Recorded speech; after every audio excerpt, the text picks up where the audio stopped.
예배하는 자가 영과 진리로 예배할지니라. 아멘.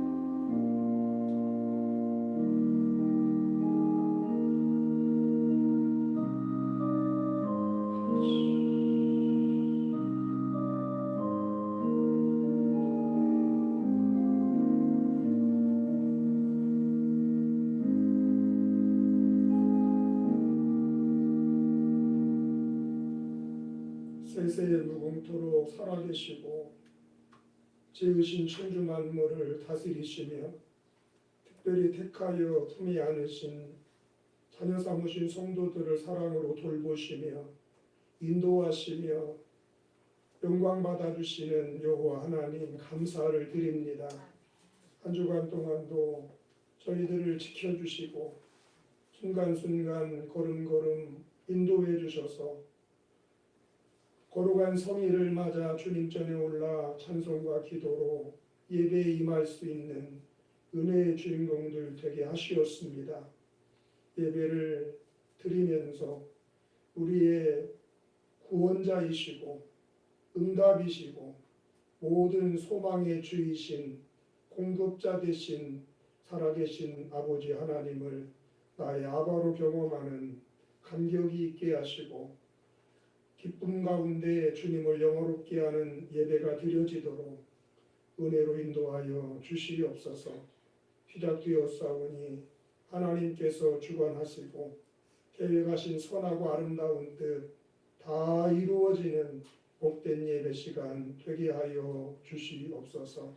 하나님을 꼭 만날 수 있는 한 주간을 승리하며 살 수 있도록 지혜와 능력을 공급받는 복된 예배자들 삼아 주시옵소서.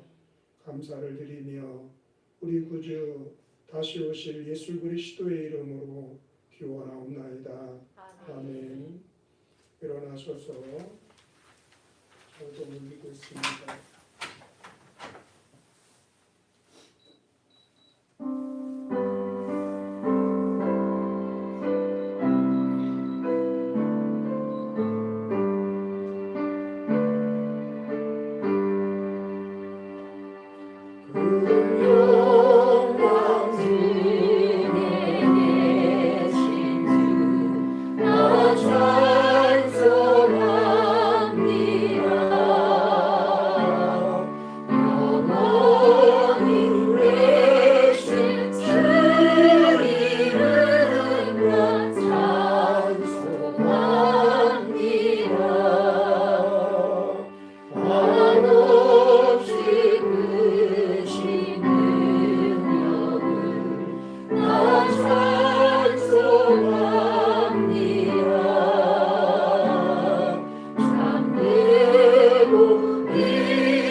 성신앙송입니다. 교동문 115번 강림절 두 번째 주일.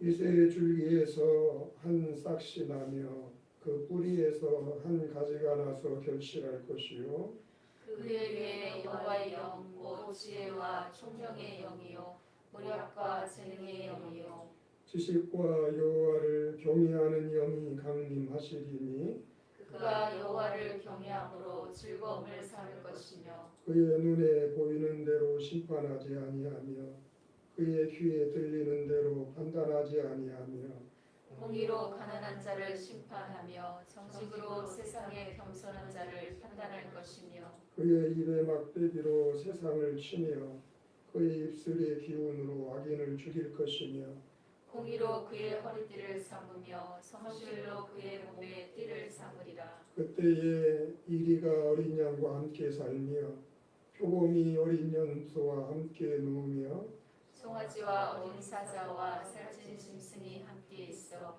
어린아이에게 끌리며 암소와 곰이 함께 먹으며 그것들의 새끼가 함께 엎드리며 사자가 소처럼 풀을 먹을 것이며 젖 먹는 아이가 독사의 구멍에서 상난하며 젖된 어린아이가 독사의 굴에 손을 넣을 것이라.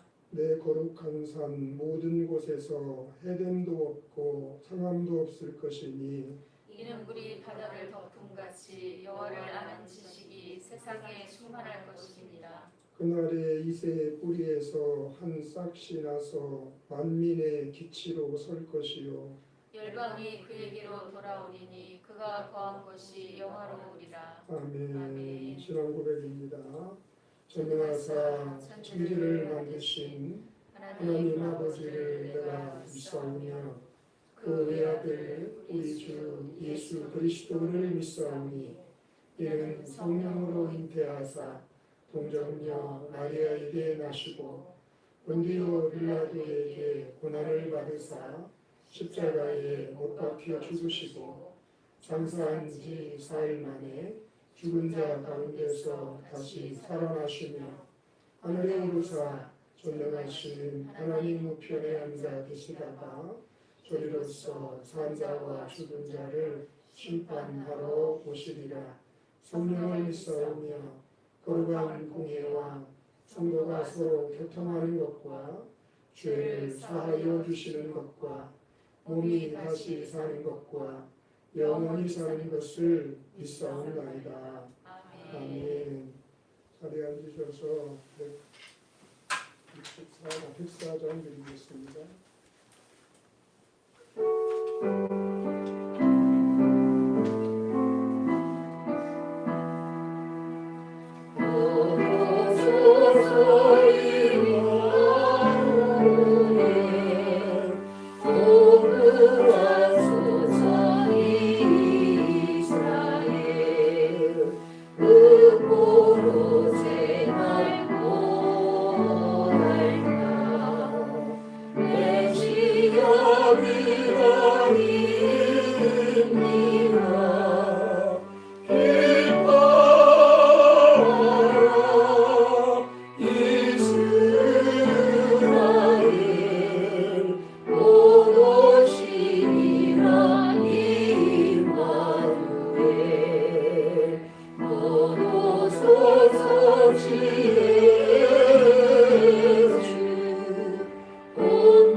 만물을 주관하시는 하나님 아버지, 대림절 두 번째 주일 주님을 사모하는 마음으로 찬양하며 예배드리오니 받아 주시옵소서. 지난 한 주간도 주님의 은혜와 사랑에 감사를 드립니다. 제3차 코로나 바이러스 감염자가 600명대를 넘나드는 이 시대에 우리 교회와 가족들 가운데 한 사람도 감염자가 생기지 않게 해주심을 감사드립니다. 주님의 보호 속에서 하루하루 살아가는 저희들, 놀라운 은혜와 사랑을 깨닫지 못하고 여전히 불순종하며 죄를 짓는 저희들을 용서하여 주시옵소서. 모든 게으름과 또한 불순종을 이제는 버리게 하여 주셔서 주님이 기뻐하시는 삶을 한 걸음 한 걸음 나갈 수 있는 저희들이 되게 하여 주시옵소서. 이 시간 저희들 마음과 정성을 다해 드리는 예배를 오직 주님께만 집중하며 예배드리게 하여 주시옵소서. 예수님이 오심을 기다리며 준비하는 대림절 기간을 보내고 있습니다. 주님 앞에 예배에 열심을 드리며 기도와 말씀으로 부끄럽지 않게 성탄절을 잘 준비하는 저희들이 되게 하여 주시옵소서. 성탄절에 성전에서 예배드리는 성도님들과 영상으로 예배드리는 성도님들 모두가 은혜 받는 시간이 되게 하여 주시옵소서. 하나님이 각자에게 주신 사명들을 깨닫고 행할 수 있는 믿음들을 주시옵소서. 주님이 맡겨주신 자녀들, 하나님을 신뢰하는 자녀들이 되어 다음 세대의 빛과 소금의 역할을 감당할 수 있는 믿음의 자녀들이 되게 하여 주시옵소서. 오늘도 강단에서 말씀을 전하실 우리 목사님 성령으로 충만하게 하여 주시옵시고 영육이 강건하심으로 맡겨주신 모든 사역마다 풍성한 열매를 맺을 수 있도록 복을 허락하여 주시옵소서. 저희들 말씀을 들을 때에 말씀을 깨닫는 은혜를 허락하여 주시옵소서. 주님이 2020년 돌아보면 주님께서 우리 복된 교회에 부어주신 크신 은혜가 너무나 많았음을 감사드립니다. 주님의 교회가 하나님의 일을 더 많이 감당할 수 있게 함께 동역할 일꾼들을 보내주시고 재정의 풍성함을 허락하여 주셔서 모든 기관들이 세워지고 연합하여 함께 일할 수 있게 하여 주시옵소서.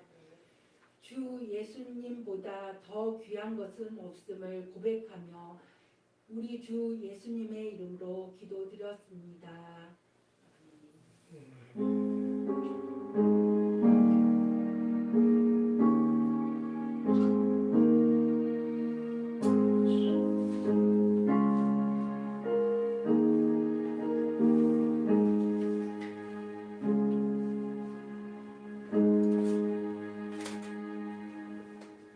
하나님 말씀 보십니다. 오늘 구약성경 시편 50편 1절부터 끝절까지인데 6절까지만 영상에 올라왔습니다. 전능하신 이 여호와 하나님께서 말씀하사 해 돋는 데서부터 지는 데까지 세상을 부르셨도다. 온전히 아름다운 시온에서 하나님이 빛을 비추셨도다. 우리 하나님이 오사 잠잠하지 아니하시니 그 앞에는 삼키는 돌이 있고 그 사방에는 광풍이 불리로다. 하나님이 자기의 백성을 판결하시려고 위 하늘과 아래 땅에 선포하여 이르시되 나의 성도들을 내 앞에 모으라. 그들은 제사로 나와 언약한 이들이니라 하시도다. 하늘이 그의 공의를 선포하리니 하나님 그는 심판장이시니로다. 아멘. 찬양 올려드립니다. 431장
말씀에 반응하게 하시고 우리의 온 몸과 인격과 삶이 하나님 앞에 엎드려 경배하는 주님이 그 일이 여겨주시사 새롭게 해주시고 강건하고 충만케 되어 승리하는 복된 삶을 살아갈 수 있는 사랑과 축복의 당사자들 되도록 성령께서 역사해 주시옵소서.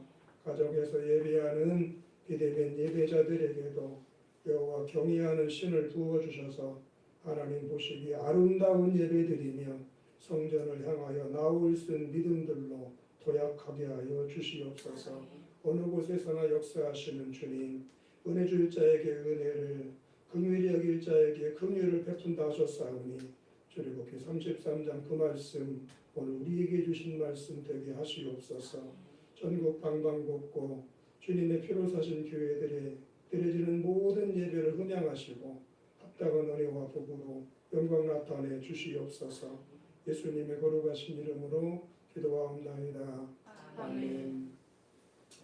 우리 성도님들, 오늘이 무슨 날인지 혹시 알고 계십니까? 절기상으로는 성탄을 준비하는 대강절 두 번째 주일이고 태양력으로 따지면 12월 첫 번째 주일을 맞는 날이지요. 2020년 한 해의 마지막 달을 우리가 맞이하고 있는 것입니다. 돌이켜보면 정말 엊그제 같기만 한데 벌써 한 해의 마지막 달을 보내고 있으니 그야말로 세월 유소란 말이 피부에 와닿는 그런 시점이 아닌가 생각이 듭니다. 특별히 올해는 이 코로나19로 인해서 그 세월의 속도감이 특별히 더 빠르게 느껴지는 한 해였던 것만 같습니다. 코로나 하다 보니까 한 해가 휙 하고 다 지나가 버린 듯한 그런 느낌 지울 수가 없어요. 어찌되었건 2020년 한 해도 이렇게 다 지나가고 있습니다. 그리고 그와 같이 여러분 세상 만사가 다 그래요. 시작이 있으면 끝이 있고 처음이 있으면 마지막이 있는 거지요. 전도서 3장을 보니까 범사가 기한이 있고 천하만사가 다 때가 있다. 날 때가 있고 죽을 때가 있고 심을 때가 있고 심은 것을 뽑을 때가 있으며 죽일 때가 있고 치료할 때가 있고 헐 때가 있는가 하면 세울 때가 있다 하면서 하나님께서 모든 만사 영원한 것이 없음을 우리에게 말씀하여 주고 계십니다. 사랑하는 여러분, 내가 원했던 원치 않았던 2020년은 끝나게 되어 있습니다. 내 인생도 끝날 것이고 우리가 사는 이 세상도 끝이 납니다. 때가 되면 세상에 존재하는 모든 것은 그 마지막 날 종말의 순간을 맞이하게 되어 있어요. 천지 만물을 창조하신 우리 하나님께서 그렇게 되도록 정해 놓으셨기 때문입니다. 그러면 그 때가 과연 언제냐? 이 질문에 대한 답은 개인적인 종말과 우주적인 종말로 나뉘어지는데 먼저 개인적인 종말의 때는 하나님께서 저와 여러분 한 사람 한 사람의 영혼을 도로 찾으시는 그 순간입니다. 시편 90편 3절 이하를 보시면 주께서 사람을 뒷글로 돌아가게 하시고 말씀하시기를 너희 인생들은 돌아가라 하셨사오니 주의 목전에는 천년이 지나간 어제 같으며 밤의 한순간 같을 뿐이니이다. 주께서 그들을 홍수처럼 쓸어가시니이다. 그들은 잠깐 자는 것 같으며 아침에 돋는 풀 같으니이다. 하나님께서 얘야 이제 그만 내게로 오너라 말씀하시면 우리 인생은 그것으로 끝나는 것입니다. 조금 더 살고 싶다고 해서 사라지는 것이 아니고 하나님 몇 달만 아니 며칠만이라도 좀 늦게 가면 안 되겠습니까? 하나님 앞에 하소연한다고 해서 허락되는 것이 아니고 주님이 이제 그만 오너라 너의 때가 끝났다 그러면 우리 모든 것 내려놓고 우리 영혼의 고향이신 하나님께로 가게 되는 거예요. 누가복음 12장 20절 이하에 어리석은 부자를 향한 주님의 말씀 여러분 기억하시죠? 어리석은 자여 이 세상에서 천년만년 살 것처럼 모든 거 쌓아놓고 모아놓기만 했지 하나님과 이웃을 베푸질 몰랐던 지독한 에고이스트, 자기밖에 몰랐던 이 사람에게 주님 하신 말씀이었잖아요. 어리석은 자여, 오늘 밤에 내 영혼을 도로 찾으리니 누가? 하나님이 그 영혼 부르신단 말이에요. 그러면 네 준비한 것이 네 것이 되겠느냐 하셨으니 자기를 위하여 재물을 쌓아두고 하나님께 대하여 부여하지 못한 자가 이와 같으니라. 앞으로 남은 인생 은퇴 이후에 노년을 여행을 다니며 만난 거 먹으며 자녀손들과 함께 오손도손 행복하게 살 꿈을 아무리 뜨겁게 간절히 꾸어도 하나님이 이제 됐다 오너라 부르시면 모든 것을 허사라 놓고 갈 수밖에 없는, 가지 않으면 안 되는 것이 인생이며 인생들이 맞이하게 될 개인적 종말인 것을 기억하시기를 바랍니다. 그에 비해서 이 우주적인 종말의 때는 우리 주님께서 영광 중에 다시 오시는 그 순간 세상의 종말은 시작이 됩니다. 마태복음 24장 30절 이하입니다. 그때에 인자의 징조가 하늘에서 보이겠고 그때는 마지막 때를 말하는 겁니다. 땅의 모든 족속이 통곡하며 그들이, 인자는 예수님의 자기 호칭이에요.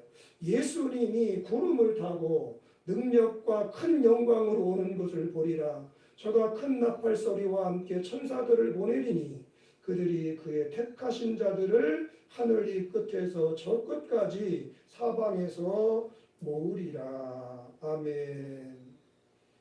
여러분, 죄와 사망의 권세를 이기고 부활 승천하신 우리 주 예수님께서는 때가 되면 영광 중에 천만 천사들과 함께 이 세상에서의 삶을 신앙적으로 잘 마치고 안식이 된 성도들과 함께 이 세상에 다시 오시는데, 오셔서 심판하시고 죄로 말미암아 어그러진 피조 세계를 다시금 타락 이전의 온전한 모습으로 회복시키셔서 구원받은 성도들과 함께 영원토록 다스리시는 영생 영광의 나라가 계획되어 있음을 성경은 우리에게 말씀해 주고 계십니다.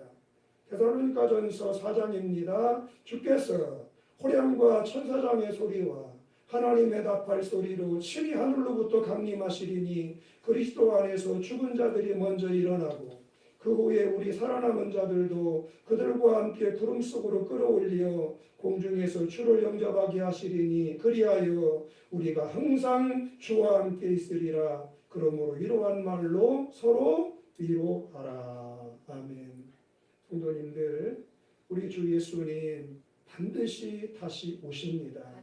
그리고 그날에 최후의 심판이 전 지구적으로 온 우주적으로 있을 것인데, 그날의 심판은 하나님의 집, 즉 교회 안에서 예수 믿고 신앙생활한 성도들부터 심판이 시작될 거라고 성경은 말씀하고 계십니다. 예수님을 믿지도 않고 그래서 죄사함을 받지 못한 사람들은 어차피 그것으로 끝난 것이기 때문에 재림하시는 주님, 불신자들을 따로 심판할 이유가 없으신 거예요. 그들은 믿지 않았기 때문에, 구원받지 못했기 때문에 그냥 끝난 거예요. 요한복음 3장 16절 이하입니다. 하나님이 세상을 이처럼 사랑하사 독생자를 주셨으니 이는 그를 믿는 자마다 멸망하지 않고 영생을 얻게 하려 하심이라.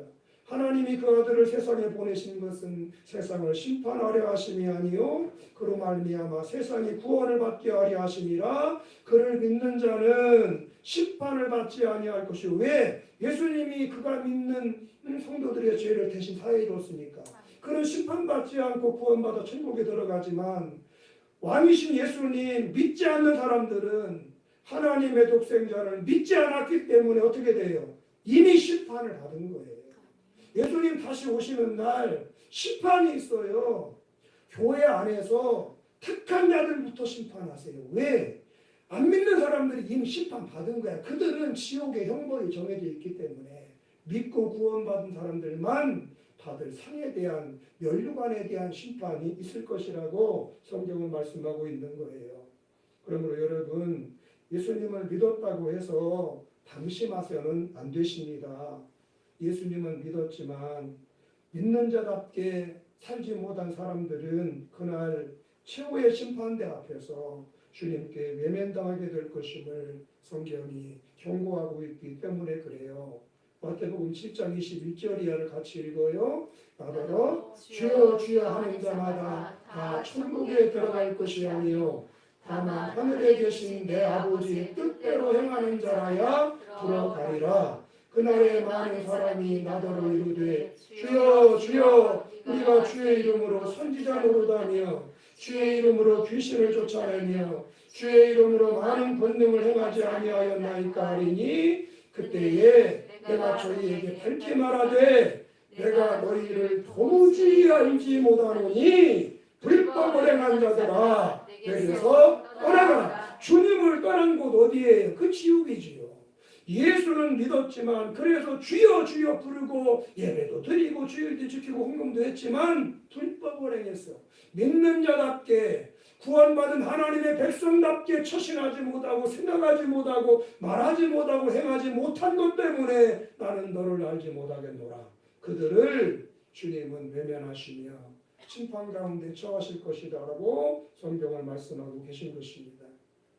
여러분 오늘 본문이 말씀하는 것도 바로 그것입니다. 왕이신 주님 다시 오신다는 것입니다. 때가 되면 영광 중에 강림하신다는 것입니다.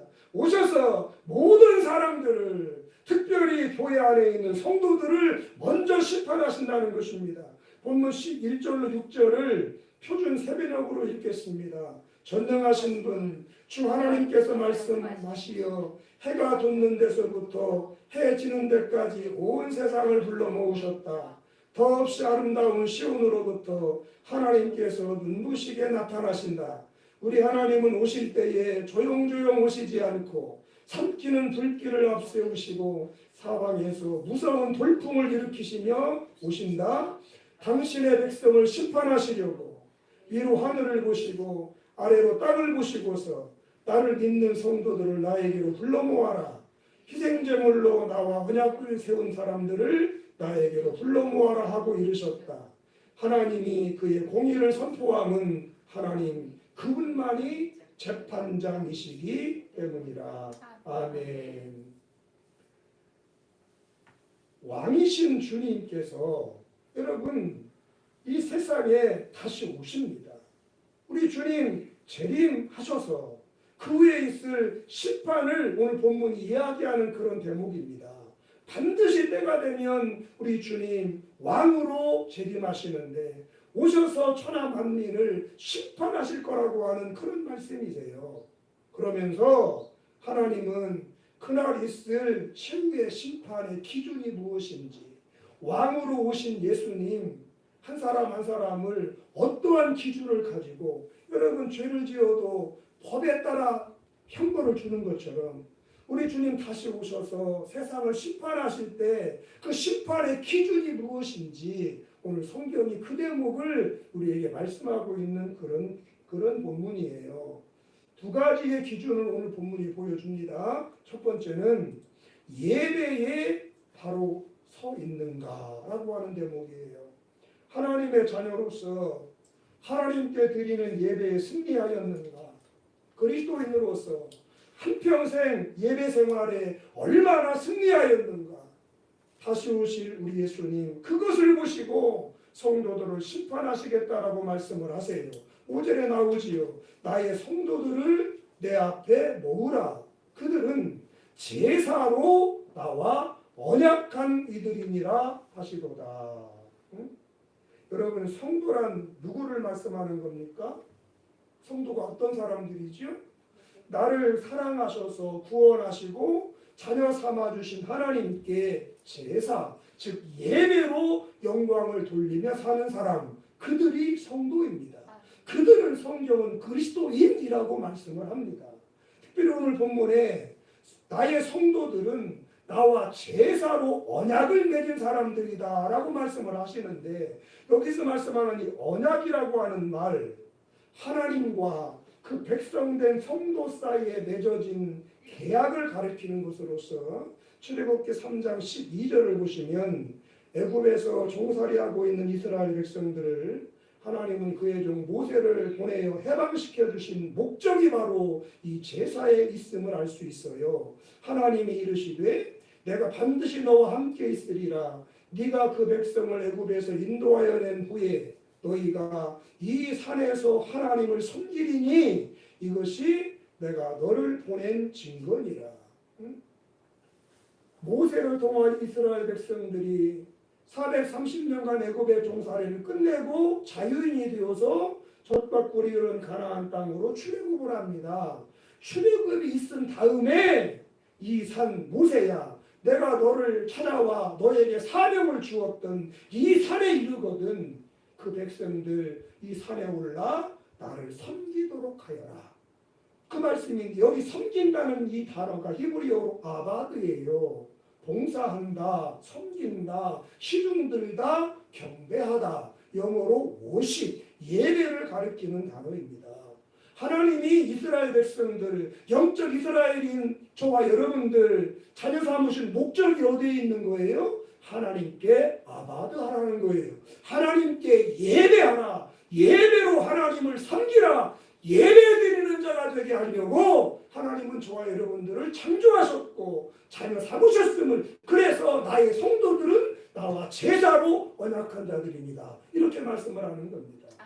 그러니까 여러분, 하나님은 모세를 이스라엘 백성들에게 보내시면서 모세를 통하여 이스라엘 백성들에게 이런 말씀을 하신 거예요. 얘들아, 내가 너희를 애굽에서의 오랜 종살이로부터 구원해 줄 것이니 너희는 출애굽한 이후에 이 산에 도착하거든 나에게 예배를 드리거라.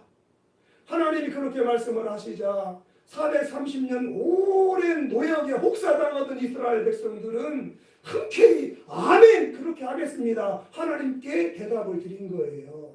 그래서 출애굽은 시작된 거예요. 그리고 출애굽이 이루어졌으니 계약은 맺어진 거지요. 그래서 그때부터 출애굽한 이스라엘 백성들은, 예수 믿고 영적 출애굽한 성도들은 이 세상의 삶이 마칠 때까지 하나님 앞에 예배하는 자의 삶을 살아야 할 계약의 당사자가 된 것입니다. 이해가 되시죠 여러분? 따라합시다. 나는 하나님께 예배드리기 위해서 구원받았습니다. 그게 아멘. 여러분 그렇습니다. 그것이 저와 여러분들이 존재하는 이유이고 바로 그것이 하나님께서 우리를 창조하시고 구원하신 목적인 줄 믿으시기를 바랍니다. 다 함께 이사야 43장을 가겠습니다. 내 이름으로 불려지는 모든 자 곧 내가 내 영광을 위하여 창조한 자를 오게 하라. 그를 내가 지었고 그를 내가 만들었느니라. 이 백성은 내가 나를 위하여 지었나니 나를 찬송하게 하려 함이라. 아멘. 그러므로 성도 여러분, 구원받은 성도가 예수 믿고 하나님의 백성이 된 저와 여러분들이 자기를 구원해 주신 하나님께 예배를 드리지 않는다는 것, 예배 생활에 무관심하고 예배를 다른 일로 미루어버린다는 것, 그거는 스스로 하나님의 백성인 것을 부인하는 일이고 내 인생 더 이상은 하나님의 백성으로 살지 않겠다라고 하는 그러한 하나님에 대한 반역이고 배반인 것을 깨닫는 시간 되시기를 축복합니다. 그 사람 당연히 마지막 날 주님의 심판을 피할 수가 없게 되는 것입니다. 너무나 많은 성도님들이 예배는 드릴 수 있을 때만 드리면 되는 것으로 생각을 하고 계신 것 같아요. 코로나19와 같은 특별한 상황에서는 잠시 쉬어가도 되는 것처럼 예배를 가볍게 여기는 분들 점점 늘어나고 있는 것을 보면서 절대로 저가 아닌데, 예배하지 않는 성도는 더 이상 성도이기를 포기한 것인데, 하나님은 예배를 통해서 영광받고자 우리를 구원하셨기 때문에 예배가 없이는 심판을 이길 수 없는데 예배는 드릴 수 있을 때만 드려도 되는 것이라고 생각하는 분들을 보면서 사단에게 속고 있구나. 이 시대가 한국 교회와 그리스도인들이 마귀에게 푹푹 쓰러지고 있구나. 제 눈엔 그게 보여서 오늘 이 설교를 계획하고 여러분과 함께 지금 은혜를 나누고 있는 것입니다. 성도님들, 예배는 하나님과 성도 사이에 영원한 계약이고, 왜? 하나님은 영원하신 분이니까. 나아가 한 번 맺어진 계약은 어떠한 일이 있어도 어떤 상황이 초래돼도 반드시 지켜야만 하는 것이 계약이라는 거 여러분 잘 아시지 않습니까? 그것이 부동산 계약이든 무슨 어떤 사업상의 계약이든 국가와 국가 간의 계약이든 그 계약이 깨어지는 순간 모든 것은 수포로 돌아가고 마는 것입니다. 계시록 에스겔서 17장을 보시겠습니다.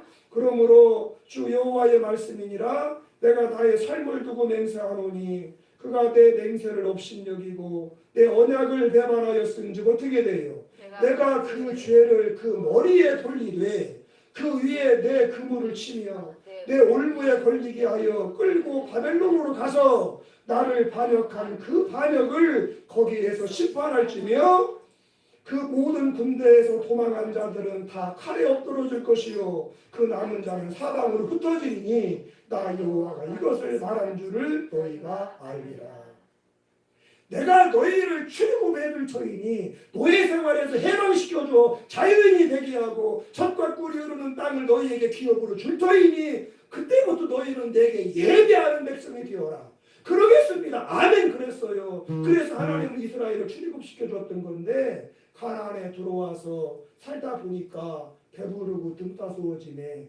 점점 하나님을 멀리하기 시작합니다. 온갖 우상을 섬기고 자기 속에는 옳은 대로 하고 절기도 안 지키고 안식일도 안 지키고 월석도 안 지키고 예배를 안 드려. 계약을 어겼으니 하나님이 어떻게 한다고 그랬어요? 흩어버린댔지요. 이스라엘 역사 속에 그대로 이루어져서 북왕국 이스라엘은 주적 722년 아스루에 멸망당했고 남왕국 유다는 586년 바벨론 느부갓네살 왕에 멸망당하여 포로로 끌려가는 이해되시지요? 계약이 깨어지는 순간 모든 것은 무효화되는 거예요.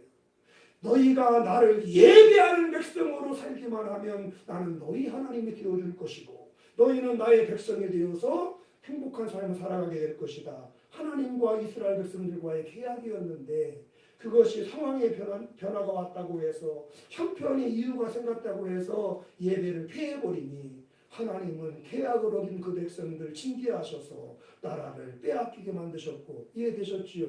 물론 긍휼히 여기셔서 1945년 이스라엘이 독립되기는 하지만 여러분 성도는 예배하는 동안만 성도답습니다. 예배에 바로 선 성도에게 하나님은 너는 내 백성이구나 인정하시며 긍휼을 베푸시며 특별한 돌봄과 인도 속에 험악한 세상을 주님과 함께 복되게 살아가며 주님이 다시 오시는 날 천국을 기업으로 얻을 자로 심판을 이기게 하신다는 거 굳게 믿으시고 어떠한 이유로든 예배를 무너뜨리는 신앙생활을 경계하시고 예배가 약해지는 신앙으로부터 여러분 스스로를 지켜낼 수 있게 되기를 주의 이름으로 축복합니다.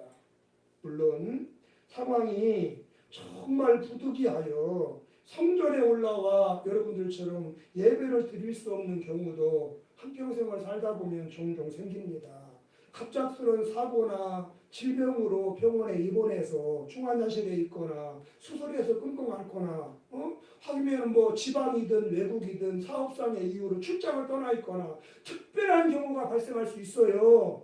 여러분 그럴 때가 되면은 시대가 좋아졌으니 이제는 있는 곳에서 인터넷이나 모바일 폰으로 영상 예배를 드리시면 되지요. 좋은 시대에 우리가 예수 믿고 있는 거예요. 그러나 여러분 그러한 경우에도 장소만 다를 뿐 그 마음은 성전에 올라와 예배 드리는 것과 조금도 다를 바가 없어야 할 줄 깨닫게 되시기를 바랍니다. 만왕의 왕이신 하나님께 드리는 예배 시간이니만큼 의관을 정제하고 예배를 방해하는 모든 요소들을 미리미리 제거해 놓은 이후에 정자세를 하고 성전에서 예배 드리는 것처럼 하나님 앞에 하나님께만 집중하는 예배를 드리시는 성도님들이 되셔야 할 줄로 믿습니다. 절대로 호텔방이라고 우리 집 거실이라고 나만의 공간이라고 해서 이곳저곳 움직이거나 곁에 있는 동료와 가족들과 사사로운 대화를 나누어서는 안 되시는 거예요. 비대면으로 가정에서 호텔에서 예배 드릴 수 있지만 그 중심은 성전에서 예배 드리는 것과 변함없는 모습으로 오로지 하나님께만 나의 시선을 두고 마음을 쏟으며 내 목소리 드려, 내 믿음 바쳐, 내 소유 드려 헌신할 수 있는 예배자가 될 때, 그렇게 예배에 승리한 사람들 주님이 다시 오시는 날 인정하신다는 얘기세요. 아멘이시지요? 여러분, 코로나가 발생한 이후에 방역당국의 지침에 의해서 전국적으로 한국교회가 몇 차례 비대면 예배가 시행됐던 적이 있지요. 우리 교회도 그랬고. 그런데 통계에 따르면 한국교회 성도님들 중 20%만이 성전 예배를 드렸고 나머지는 각자 영상 대체를 통해서 주일 예배를 대신했다고 합니다. 20%만 코로나 때 교회를 나오고 있대요. 대부분은 뭐 영상 예배로 비대면 예배 드렸다고 하는데 확인할 길은 없지요. 그런데 한 가지 주목해야 할 통계가 나왔어요. 그 기간 동안 한국교회 재정이 큰 교회든 개척교회든 평소에 70%가 줄어서 예년에 30%밖에는 교회 헌금이 안 나온다고 합니다. 여러분 무슨 얘기인가요? 비대면 예배를 드리는 성도님들 중 상당수가 헌금을 드리지 않는 예배 생활을 하고 있다라고 하는 거예요. 예배 즐기기. 이해되시지요? 자기 헌신은 없는 예배, 헌금이 없는 예배를 드리고 있었다는 게 드러나고 있어요. 그러나 여러분, 재물이 없는 제사는 없잖아요.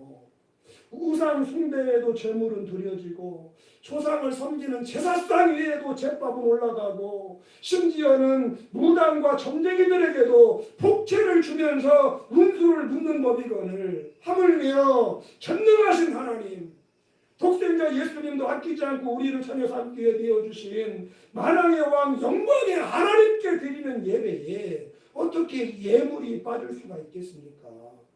출애굽기 23장 15절을 보시면 빈손으로 내 앞에 나오지 말라. 나는 너를 내 백성 삼기 위해서 너를 내 자녀 삼기 위해서 나는 내 아들까지도 십자가에 내어 주었거늘 너는 어찌 빈손으로 내게 오느냐. 예배드리러 올 때는 절대로 빈손으로 오면 안 돼. 형편 따라 믿음 따라 다를 수 있겠지만 예물이 있어야 된다. 따라하세요. 재물이 없는 제사는 없습니다. 아멘. 물론 우리 하나님 영이시기 때문에 굳이 물질이 필요하지 않으시지요. 또 자존하시는 분이기 때문에 우리가 뭔가를 드려야만 온전해지실 수 있는 그런 무기력한 하나님 절대로 아니세요. 다만 하나님은 저와 여러분들이 하나님을 경외하는지 하나님을 정말로 그 무엇보다 누구보다 사랑하는지를 확인하고 싶으신 거예요. 무엇을 통해서? 예배 중에 드리는 예물을 통해서. 아멘. 마태복음 6장 21절로 가겠습니다. 시작. 네 보물 있는 그곳에는 네 마음도 있느니라. 너의 보물이 있는 그곳에 네 마음이 있다. 우리는 마음이 있는 곳에 보물이 있다고 생각을 하지. 하나님은 아니, 네 보물이 있는 곳에 네 마음이 있는 거야. 여러분, 우리가 예배 때 드리는 헌금, 그 물질을 얻기 위해서 얼마나 수고하고 땀을 흘립니까? 그 물질이 내게 오기까지 우리는 얼마나 힘든 노동과 참기 어려운 순간들을 넘겨야만 하는지 모릅니다. 치사한 순간, 사표 던지고 나오고 싶은 순간 얼마나 많은지 몰라요. 그거 다 참고 견뎌서 소득을 얻은 거예요. 그런데 그렇게 해서 얻게 된 소득을 뚝 떼어서 11조를 드리고 감사를 드리고 속교를 드리고 건축원금을 드리고 취등원금을 드리고 여러분 그 힘들게 얻은 돈을 떼어 하나님께 헌금한다는 거, 그거는 단순히 돈을 드리는 것이 아니라 나의 생명을 드리는 것이고 그때까지의 나의 삶을 고스란히 하나님께 바치는 거잖아요. 그렇지요. 헌금의 의미가 그런 거예요. 응? 하나님께서 저와 여러분들에게 원하시는 것이 바로 그것입니다. 네 마음을 다하고 네 목숨을 다하고 네 뜻을 다하고 네 정성과 네 힘을 다하여 주 너희 하나님 여호와를 사랑하라. 단순히 우리가 드리는 얼마의 그 물질 그것에 목마르고 우리가 그걸 드려야만 주님 행복하고 만족하시고 그런 분 아니에요. 하나님이 원하시는 것은 우리가 드리는 헌금이 아니라 그 물질을, 그 소중한, 그 어렵게 본 물질을, 생명 같은 물질을, 내 남편, 내 자식, 우리 가정을 위해 써야 할 그 물질을 하나님께 띄워드리는 그 주님을 사랑하는 중심, 그 마음, 할렐루야, 하나님은 그 마음을 원하시는 거예요. 오늘 본문 8절 이하를 보시겠습니다. 나는 네 재물 때문에 너를 책망하지 아니하리니 네 번제가 항상 내 앞에 있음이로다. 내가 네 집에서 숫소나 네 우리에서 순념소를 가져가지 아니하리니 이는 산림의 짐승들과 무산의 가축이 다 내 것이며 산의 모든 새들도 내가 아는 것이며 들의 짐승도 내 것이미로다. 내가 가령 주려도 네게 이르지 아니할 것은 세계와 거기에 충만한 것이 내 것이미로다. 내가 숫소의 고기를 먹으며 염소의 피를 마시겠느냐, 이렇게 말씀을 하세요. 응? 여러분, 우리 하나님 절대로 가난한 분이 아니시다, 그 말씀이에요. 천지 만물이 이 우주 지구촌에 존재하는 모든 것들이 다 그분의 손으로 지으신 것이고 그분이 주인이시고 그분이 소유권자이세요. 가난해서 하나님 돈이 필요해서 우리가 드리는 예물을 드셔야 살기 때문에 우리에게 헌금을 요구하는 것이 아니에요. 뭔가 부족하거나 뭔가 좀 우리 거 쥐어짜내서 우리를 뭐 조종하고 싶거나 그래서 우리에게 예물 드리는 거 말씀하시는 것이 아니란 말씀이에요. 천지에 충만한 게 다 주님 거예요. 우리가 헌금 안 해도 하나님은 부족함이 없으세요. 자, 이어지는 14절을 또 보겠습니다. 감사로 하나님께 제사를 드리며 지존하신 이에게 네 소원을 갚으며 환난 날에 나를 부르라. 내가 너를 건지리니 네가 나를 영화롭게 하리로다. 하나님께서 저와 여러분에게 원하시는 것은 우리가 드리는 헌금이 아니라 감사로 제사를 드리라고 그랬지요. 감사하는 우리의 마음. 아멘. 나 같은 죄인도 살려주신 그 사랑, 그 은혜가 너무 크고 너무나 고마워서 아버지, 남은 평생 나는 이제 주님만을 섬기며 주님이 기뻐하는 자가 되어 살아보렵니다 하는 마음으로 드리는 그 헌금, 그거 받는 것이지 사랑도 없고 감사도 없고 헌신도 없는 물질, 하나님은 거렁뱅이가 아니시라는 거 꼭 기억할 수 있는 여러분 되시기를 주의 이름으로 축복합니다. 이 14절 15절을 표준 세변역은 다음과 같이 번역을 해줍니다. 너희가 하나님께 가져올 참 제사는 감사하는 마음이요. 확 오지요. 너희가 나에게 가져올 것, 즉 내가 너에게 원하는 것은 얼마 헌금의 액수, 그게 아니라 그것을 내게 바치는 너의 마음을 내가 원하는 것이다. 너희가 가장 높으신 분에게 가져올 참 소원제는 너희가 맹세한 것을 지키는 바로 그것이다. 그러므로 재난의 날에 나를 불러라. 내가 너를 구하여 줄 것이요 너는 나에게 영광을 돌리게 될 것이다. 아멘. 따라합시다. 감사를 원하시는 하나님, 감사를 원하시는 하나님, 감사를 받아주시는 하나님, 감사를 받아주시는 하나님, 감사하는 성도를 축복하시는 하나님. 감사하는 성도를 축복하시는 하나님. 아멘. 아멘. 하나님은 우리가 예배 때 감사하는 자가 되기를 원하세요. 그 감사를, 그 사랑을, 그 신뢰를 우리의 소중한 물질에 담아 드릴 때 하나님 그걸 기쁘게 받으시고, 감사로 예배한 성도에게 얘기하잖아요. 네 마음을 내게 주어 예배하는 자가 되면 환난이 생기거든 나를 불러라. 내가 너를 구하여 내줄 것이고 너는 나에게 감사하는 삶이 될 것이다. 할렐루야. 아멘. 이해되셨지요? 응? 그러니까 여러분, 저와 여러분이 드리는 모든 예배에는 항상 뭐가 따라야 돼요? 감사함으로 드리는 예물이 따라야 돼요. 감사가 따른다고 하면 50점 하는 거예요. 왜? 보물 있는 곳에 마음이 있으니까. 감사함으로 드리는 예물이 따라야 하나님 앞에 드리는 참예배가 되는 것이고, 그렇게 예배에 승리한 자들, 왕이신 주님 귀환하셔서, 왕의 재림이라는 영어도 있더만요. 그죠? 왕 되신 주님 반드시 다시 오시는데 그때 예배에 승리한 성도들 주님 품에 안아주시며 천국의 멸류관 쓰고 들어가시는 거 허락하여 주시는 줄 믿으시기를 바랍니다. 오늘 여러분들처럼 성전에 올라와서 대면 예배를 드리는 분들이나 여러 가지 형편 때문에 집에나 일터에서 영상 매체를 통해 예배 드리는 비대면 예배자들이나 공이 반드시 예배 때는 감사하는 마음이 담긴 예물이 드려져야 하는 거예요. 제사 없는 제물은 제사가 될 수 없어요. 시골에 그 어려운 보릿고개 때 우리 집에도 제사가 1년에 몇 번이나 있었는지 몰라. 그 어려운 때도 제사상에는 풍선을 올렸고 정말 힘든 경우 힘든 가정들은 정한수라도 올려놓고 제사를 드리는 거야.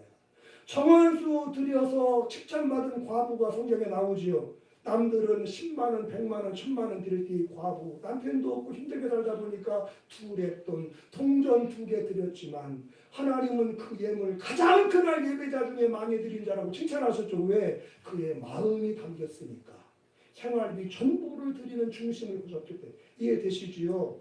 사랑하는 성도 여러분, 하나님은 예배에 바로 섰는가, 코로나 시대에든 개인적인 환난과 고난의 시대에든 예배자로서 승리하였는가, 얼마만큼의 예배의 열매를 맺었는가, 그거 보시고 재림하시는 날 우리를 심판하시며 상과 벌을 결정하신다고 말씀하고 있다는 거 꼭 기억하시면서 코로나 시대를 헤쳐나가실 수 있는 여러분과 제가 될 수 있기를 바랍니다. 교회에 영상 예배 드리면서 어떻게 헌금해야 되는데요. 우리에게 유튜브에 보면은 고지란에 계좌번호까지 다 올라와 있는지가 벌써 1년째 되고 있어요. 마음이 없기 때문이지. 여러분, 감사하는 마음이, 하나님을 사랑하는 마음이 담긴 적은 물질의 예물에도 드리며 모든 예배 생활에 승리하십시오. 하나님 반드시 영광 받아주시고 주 오시는 날 우리 이 세상에 남아있는 인생 가운데 하나님의 증거를 드러내 주시는 복된 성도님들 되실 줄로 믿습니다. 빌립보 4장 18절 같이 읽어보지요. 내게는 모든 것이 있고 또 풍부한지라 에바브로 디도 편에 너희가 준 것 헌금을 말하는 거예요. 헌금을 받으니 내가 풍족하니 이는 받으실 만한 향기로운 제물이요 하나님을 기쁘시게 한 것이라. 나의 하나님이 그리스도 예수 안에서 영광 가운데 그 복잡한 대로 너희 모든 쓸 것을 채우시리라. 감사함으로 드린 예배 하나님은 흡족히 받으시고 그 예배에 드린 저와 여러분의 삶에 부족함이 없도록 풍성하게 채워주신다 약속하고 계세요.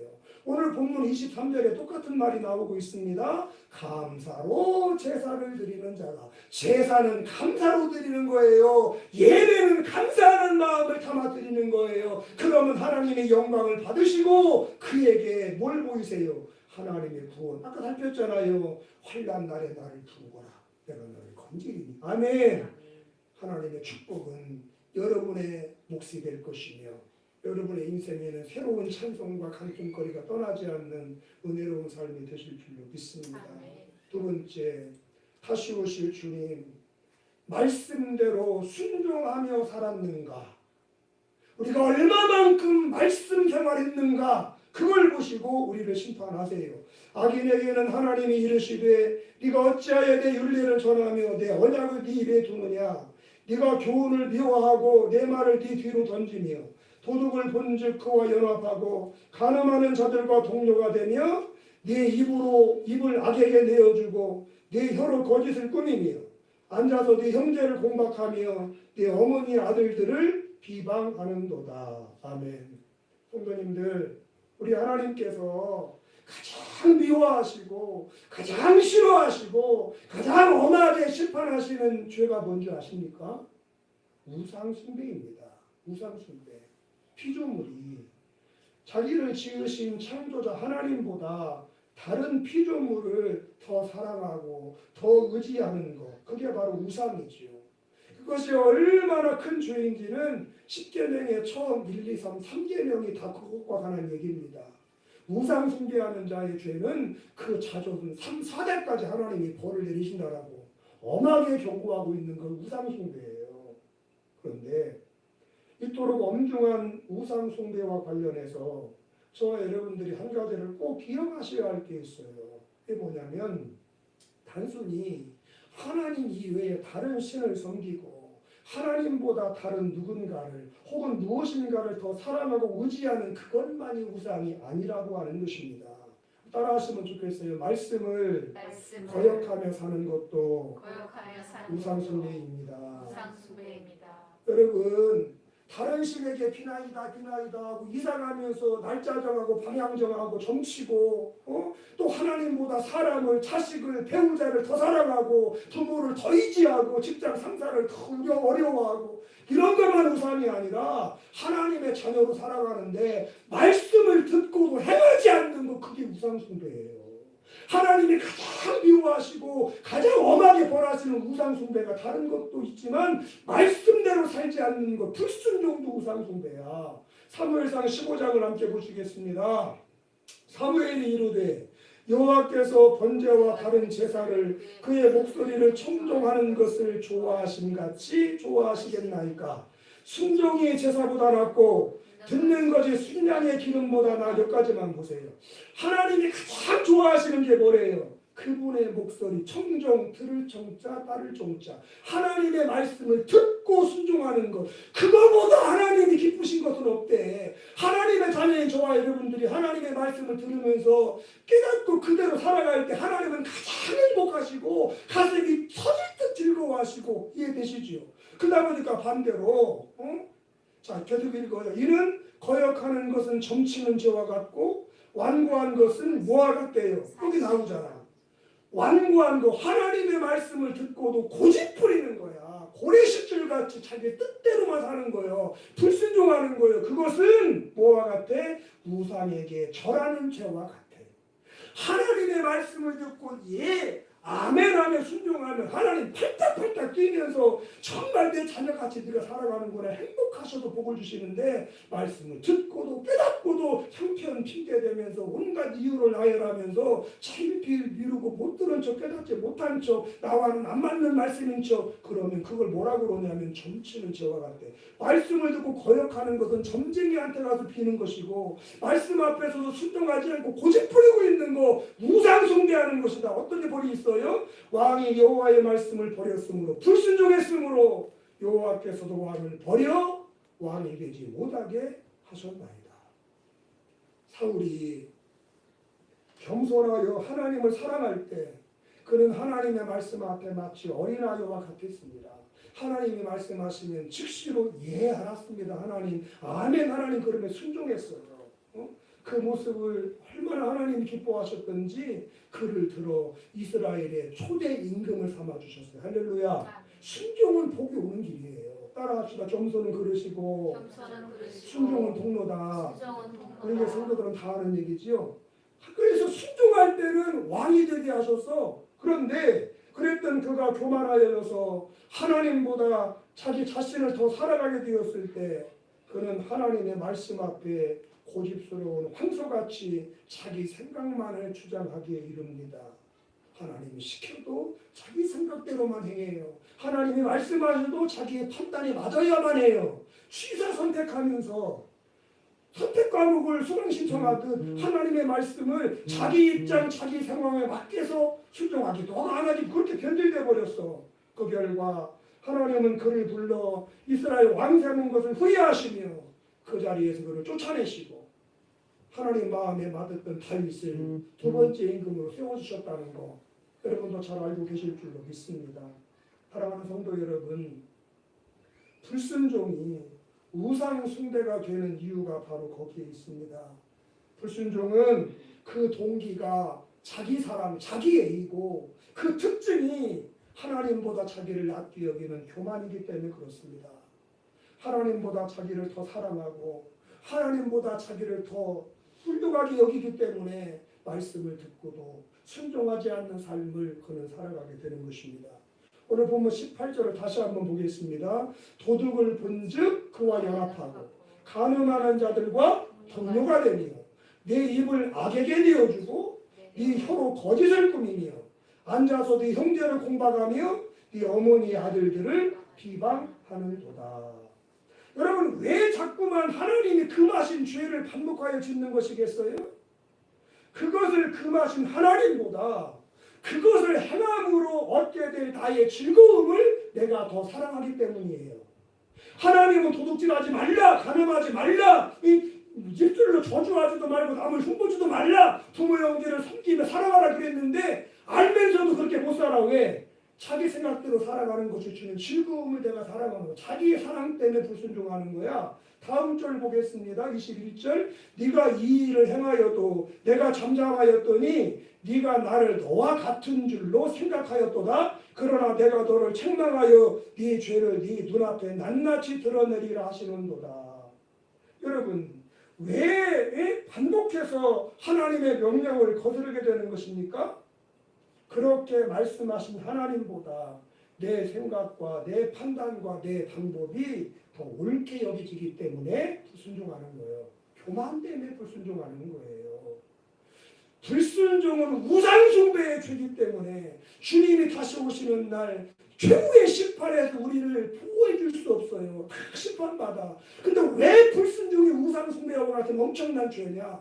불순종의 뿌리는 자기 사랑이고 교만이기 때문에 그래. 하나님보다 자기를 더 사랑하고 하나님의 방법보다 내 방법이 더 좋아 보이고 하나님의 때보다 내 때가 더 효율적으로 보이고 교만하고 나를 사랑해서 불순종하게 되는 거예요. 그러나 여러분 22절을 함께 읽겠습니다. 22절. 하나님을 잊어버린 너희여 이제 이를 생각하라. 그렇지 아니하면 내가 너희를 찌질이니 건질 자 없으리라. 이것을 생각하라. 표준 번역 이 모든 것을 깨달으라.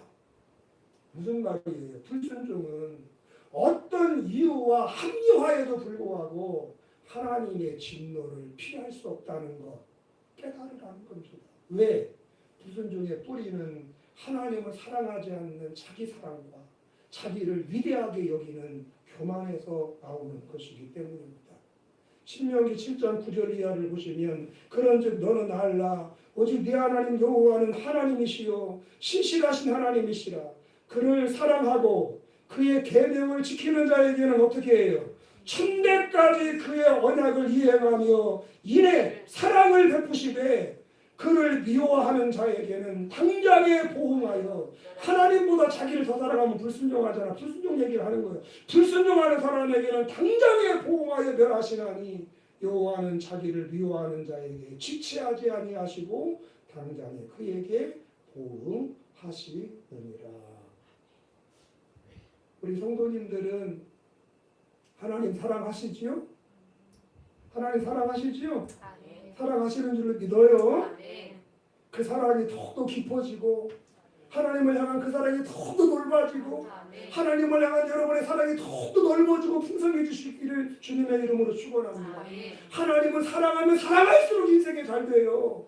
하나님을 사랑할수록 하나님은 그 사람을 높이시고 그 인생에 기쁨과 형통을 주십니다. 잠언 8장 17절에 보니까 나를 사랑하는 자들이 어떻게 돼요? 나의 사랑을 입으며 하나님을 사랑하기 때문에 주님을 찾고 주님께 예비하며 주의 일을 하는 사람 하나님 만나주시겠다고 약속했어. 하나님을 더욱더 사랑할 수 있게 되기를 하나님을 향한 사랑이 지고지순한 사랑이 되시기를 그래도 더 깊은 사랑을 누리며 행복하게 살아가는 여러분 되시기를 주님의 이름으로 축원합니다.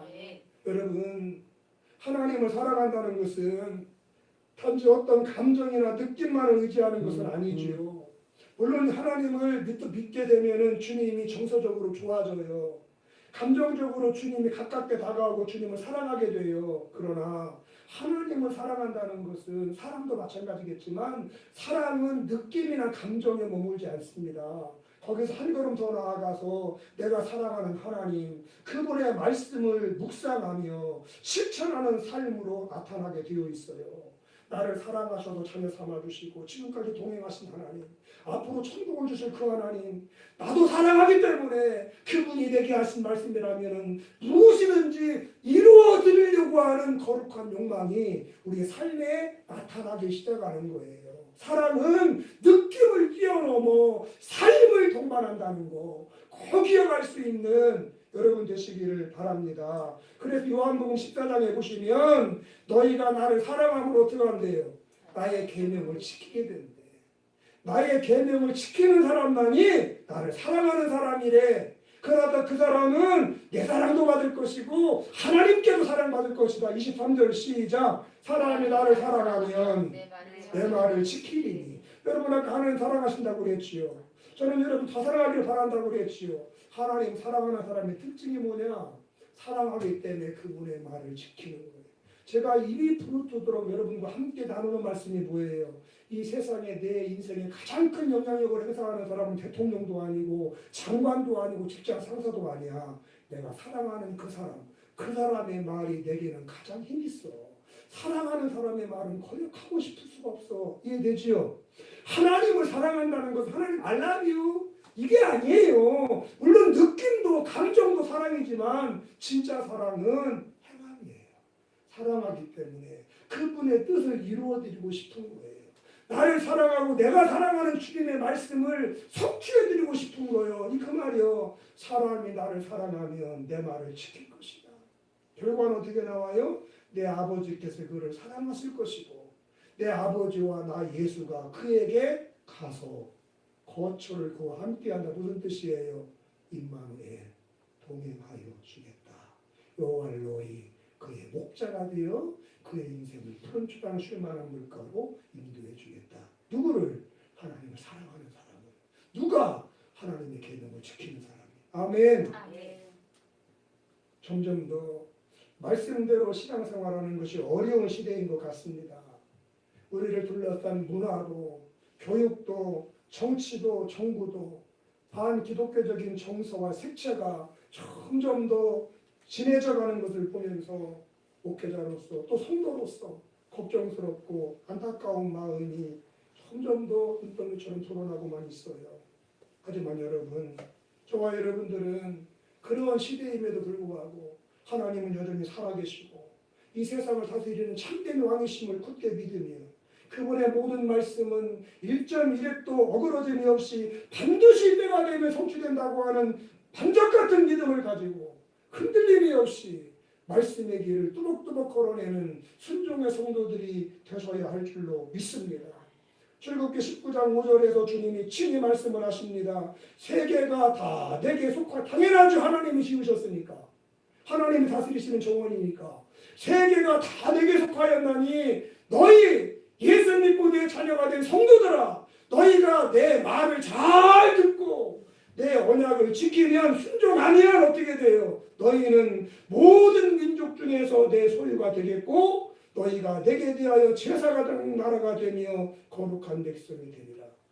이 세상은 내가 다스리는 나의 정원이다. 내가 거니는 나의 동산이다. 내가 왕이다. 나의 것이다. 그런 내 백성들아, 내가 말하는 것은 코로나 시대가 됐든 전쟁이 터지든 개인적으로 질병이나 사고가 터지든 내 말대로만 살아라. 그러면 너희는 모든 민족 중에서 내 소유가 되겠고. 이 부분 제가 킹 제임스 버전을 올려놨어요. You shall be a special treasure to me. 너는 반드시 나의 특별한 보배가 될 것이다. 이 트리셔라고 하는 단어 소유란 뜻도 있지만 보배란 뜻이 더 크거든요. 단어 찾아보세요. 보배가 1등으로 나올 거예요 아마. 네가 내 말대로 순종하기만 살면 네 형편이 어떠하든 네가 사는 시대가 너의 백그라운드가 어떠하든지 간에 나 하나님 말씀대로 순종하기만 하면 너는 나의 특별한 보배가 될 것이야. 결혼한 주부들이 결혼 반지 얼마나 소중히 여깁니까? 끼고다지도 않을 정도로 소중히 여기는데 특별한 보배처럼 너를 사랑해 줄 것이다. 너를 아껴줄 것이다. 할렐루야. 여러분 생각해 보십시오. 전능하신 하나님께서 특별한 보배로 여기시는 그리스도인의 인생을 누가 막을 수 있으며 무엇이 흔들어 놓을 수 있겠습니까? 하나님의 특별한 보배로 사랑받으며 살아가는 성도의 앞길에는 시온의 대로가 활짝 열려서 하나님께 영광 돌리는 삶이 지속될 줄로 믿습니다. 계시록 3장 8절 함께 읽는 것으로 오늘 설교 끝내겠습니다. 볼지어다 내가 네 앞에 열린 문을 두었으되 능히 닫을 사람이 없으리라. 내가 네 행위를 아노니 네가 작은 능력을 가지고서도 내 말을 지키며 내 이름을 배반하지 아니하였도다. 아멘. 친절한 목사님이다 보니까 사진 다 해놓잖아. 주일마다 성경을 인용할 뿐만 아니라 여러분의 인생에 열린 문이 필요하지요. 물질의 문이 닫힌 분도 있고 부부관계 사랑의 문이 닫힌 분도 있고 결혼했지만 3년 5년이 지나도록 퇴의 문이 닫힌 분들도 있고 자식들이 속을 썩이고 불순종하고 닫힌 건강도 닫혔고 닫힌 문이 얼마나 많아. 닫힌 문은 답답한 거야. 닫힌 문은 불행한 거야. 닫힌 문에서는 영광을 돌릴 수 없어. 열리시기를 축원합니다. 예수 이름으로 에마다 열려지기를 축복합니다. 하나님이 문을 열어주신대요. 아무도 너 인생의 행복의 문을 닫지 못하게 한대요. 누구에게? 적은 믿음을 가졌지만 예수 믿은 지 교회 다닌 지 얼마 되지 않았지만 내 말을 지켰다. 설교를 듣다가 성경을 읽다가 기도를 하다가 들려지는 음성만 있으면 순종했다. 그거 보시고 하나님 열린 문을 주신다는 거예요. 이러한 인생이 되시기를 축복합니다. 주님 다시 오십니다. 처음 오실 때는 구원하러 오셨지만 다시 오실 때는 심판하러 오십니다. 그날 믿지 않는 사람들은 이미 심판 끝났어요. 오시는 날 지옥이에요. 주님은 다시 오셔서 성도들을 심판하시고 교회 안에서 하나님의 집에서 먼저 심판하십니다. 무엇을 보시고? 예배에 바로 섰느냐? 무엇을 보시고 말씀대로 살았느냐? 이게 시편 50편이 우리에게 주는 도전이에요. 예배에 승리하십시오. 예배에 목숨을 주십시오.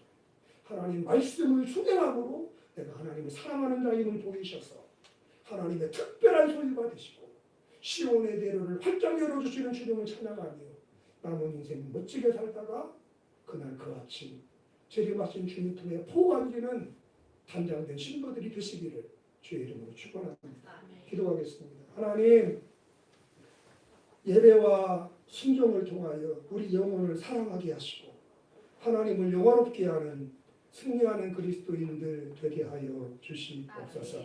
오늘 예배 중에 주셨던 말씀 실천하여 시온의 대로가 열리는 것 경험하게 하시고 하나님께 특별한 보배가 되게 하시옵소서. 예수님의 이름으로 기도하였습니다. 아멘.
아멘. 하나님 아버지, 보물이 있는 곳에 마음이 있다는 말 맞습니다. 성경 안 봐도 다른 누구 안 봐도 나 자신을 봐도 내가 물질이라는 그곳에는 내 사랑도 갖고 내 정성도 갖고 내 꿈도 간 거잖아요. 하나님, 그래서 예배 때는 하나님은 성도와 예배로 계약을 맺으신 분인데 예배할 때 성도답게 인정하시는데 그래서 예배하는 감사하는 그 마음이 담긴 예물이 반드시 드려져야 한다고 오늘 말씀을 들었습니다. 순종하는 믿음으로 헌금 올려드렸습니다. 하나님, 영상으로 예배하는 분들 가운데도 오늘 이후로는 계좌이체를 통해서라도 주님 향한 나의 사랑, 소망, 믿음 표현할 수 있는 예물신앙들이 회복되게 해주셔서 주님께서 천천만만배로 갚아주시며 인생의 모든 날들이 기름지고 풍족해짐을 경험하며 기쁘게 감사하게 주를 섬기도록 동내려 주옵소서. 각각에 드려진 예물 하나님 믿음이 있어서 드렸사오니 흠양하시고 드린 것이 자기가 보기에도 부끄러워질 만큼 어마어마하게 갚아주시고 부어주시네. 헌금은 내 인생의 낭비가 아니라 내 인생을 더 기름지고 윤택하고 부유하게 기경하는 영적인 농사임을 체험하여 행복하게 예물 생활하는 성도들 되게 하시옵소서.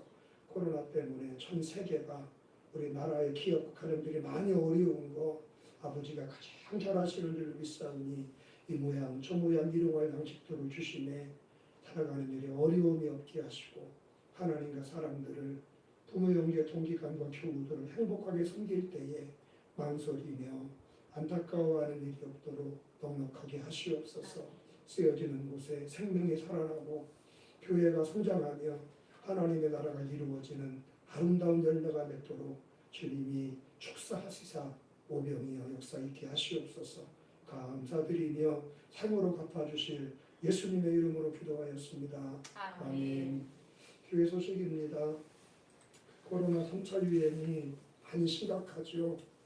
여러분 기도 많이 해주시고 개인 위생 철저히 하셔서 여러분도 안전하고 주변의 가족이나 이웃이나 동료들을 본의 아니게 감염시키는 통로로 쓰임받지 않는 여러분이 될 수 있도록 영적 긴장의 끈을 바짝 조여내시기를 바랍니다.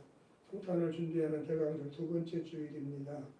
나를 구원하러 오신 예수님, 천국으로 인도하시고 다시 오실 예수님 맞을 준비를 영육간에 잘하세요. 예배생활, 기도생활, 말씀생활, 전도생활, 성김생활, 회개생활 그게 예수 맞을 준비하는 거지요. 잘하시는 대강절 보내시고요. 성탄 전야축제가 항상 크리스마스 이브날 7시 반에 우리 교회 해마다 하는데 3차 유행이 와서 추위를 지켜봐야 될 것 같아서 광고를 못 올립니다. 진정이 되면은 뭐 작은 행사라도 하겠지만 그렇지 않으면 올해 성탄 전야축제는 이렇게 넘겨야 하지 않을까 싶으니까 기도해 주시기를 바라고요. 그 다음에 3번에 보시면 12월달 교회 행사와 예고들 광고를 올렸습니다. 여러분 예배에 바로 서시고 사명생활 잘 감당하셔서 여러분 만세에 영웅 난다고 신앙생활하기 힘들 때일수록 주님께 사랑받는 성도가 두각을 드러내게 돼 있어. 전화위복의 기회를 잡는 여러분 되시기를 바랍니다. 이럴 때일수록 내 믿음을 더 주님께 보여드리는 승리자들 되세요. 전저 감사예배, 감사주일, 송경신 예배 쭉 올렸으니까 원래 이번 달에 우리 교회 전도팀 1일 부흥에 있는 날인데 패스해야 될 것 같은 조짐이니까 알고만 계시면 좋겠습니다. 그리고 방학을 맞이하는 자녀들, 졸업과 취업을 앞둔 자녀들, 이성교제와 결혼을 위한 자녀들, 기도 정말 많지요. 부모님들과 본인들 스스로 열심히 기도하면서 준비 없이 세상으로 나아가는 일이 없도록 갖추어지지 않은데 전쟁터에 나가면 백전백패합니다. 잘 준비해서 세상으로 갈 수 있도록 기도하고 또 기도해주는 여러분 되시기를 바랍니다. 일어나셔서 회개 찬송 드리겠습니다.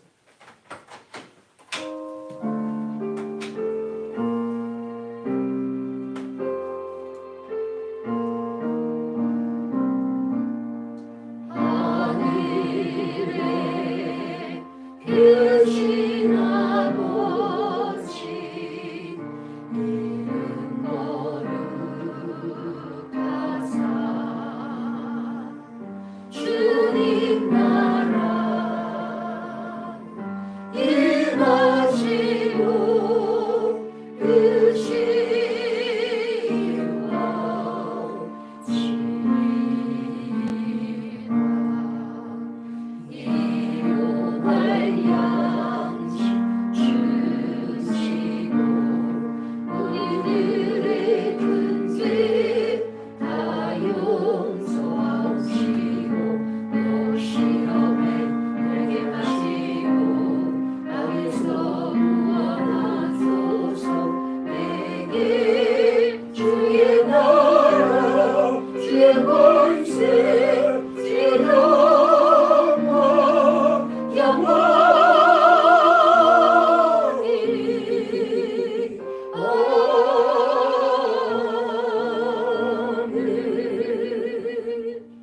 이제는 대강절 두 번째 주일에 오수선하고 불안하고 두려운 형국에도 성전에 올라와 믿음의 예배를 드린 성도들 머리머리 위에와 아직 연약하고 특별한 사연들이 있어 가정에서 영상으로 예배한 모든 성도들 위에와 또 하나님 우리 교회를 통해 천국 가기로 예정된 그 영혼들 위해 성부, 성자, 성령 하나님의 사랑과 위로와 응답과 구원과 동행하여 주심과 창대케 하심의 은총이 항상 함께하여 주시기를 간절히 축원하옵나이다. 아멘. 아멘.